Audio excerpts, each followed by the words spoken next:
Autoimmune hepatitis, exploring steroid-free treatment options. Imagine battling a condition where your own immune system turns against your liver, causing inflammation and risking serious damage. That's what happens in autoimmune hepatitis, a chronic disease that can lead to cirrhosis or even liver cancer if not properly managed. Traditionally, doctors have relied on corticosteroids like prednisone to calm the immune system and induce remission. But long-term steroid use can cause side effects like weight gain, osteoporosis, high blood pressure, and mood changes.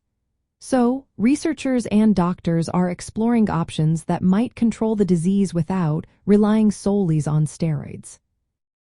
One promising alternative is budesonide, a corticosteroid that is absorbed mainly in the liver.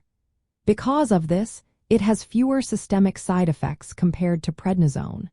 Studies have shown that in patients without cirrhosis, budesonide combined with azathioprine can effectively induce remission and reduce steroid-related side effects.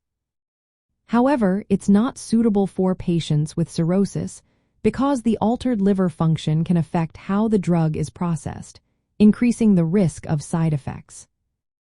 Another option is mycophenolate mofetil, or MMF. This immunosuppressant is often used when patients cannot tolerate azathioprine or steroids. MMF has shown to help some patients maintain remission, but it does carry risks, especially for women who are pregnant or planning pregnancy, because it can be teratogenic, meaning it may harm a developing fetus. In more resistant or complicated cases, doctors sometimes turn to calcineurin inhibitors like tacrolimus or cyclosporine. These drugs are usually used in transplant medicine but can be helpful when other treatments fail or aren't tolerated. Biologic agents, such as rituximab or infliximab, which target specific parts of the immune system, are also being studied for difficult cases. While these biologics show promise, their use in autoimmune hepatitis is still considered off-label and based on limited research from case reports rather than large clinical trials. Research is ongoing into new therapies that target specific immune pathways involved in autoimmune hepatitis. These experimental treatments aim to provide effective disease control without the need for steroids, but they are still in the early stages of development and are not yet part of standard care.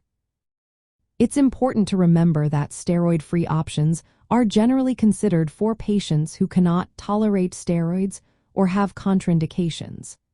Complete avoidance of steroids from the beginning is not yet common because steroids are very effective at quickly controlling inflammation.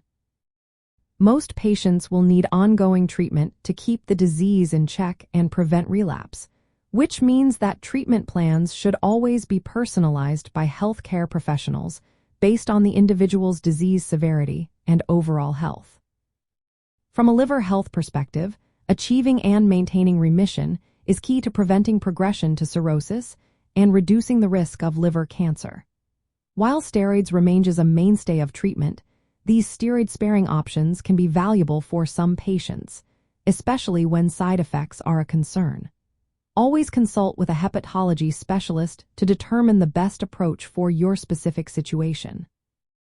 Advances in research continue to bring hope for safer, more tolerable treatments that help keep the liver healthy and functioning well over the long term.